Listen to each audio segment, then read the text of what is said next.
कहवा से आए शिव शंकर हथवड़ मरुली है, हथवड़ मरुली है। बहिनी कहवा से आई है मैया, तो हथवा से दुराली है।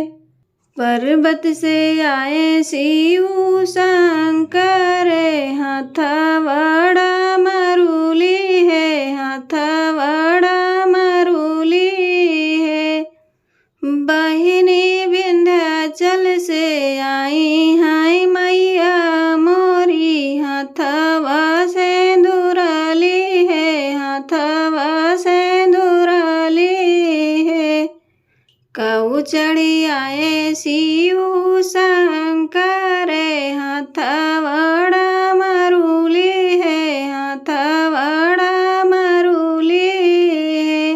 बहिनी कऊ चढ़ी आई है मैया मोरी, हथवा से दुराली है, हथवा से दुराली है।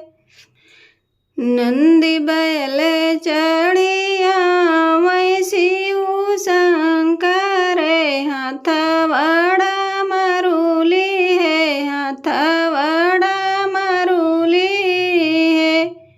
बहिनी शेरवा चढ़िया माई मैया मोरी, हथवा से दुराली है, हथवा से दुराली है।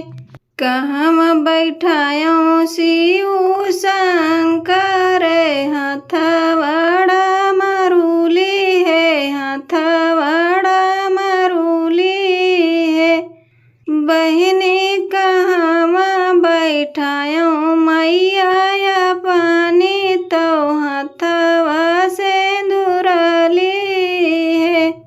मंदिर बैठायो शिव शंकर हथवड़ मरुली है, हथवड़ मरुली है। बहिनी कोहबर बैठाया मैया अपनी, हथवा से दुराली है हो।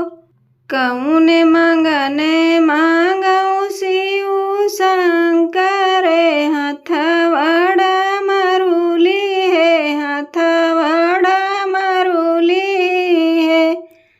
बहिनी कौने मांगने मैया पानी, तो हथवा से दुराली है।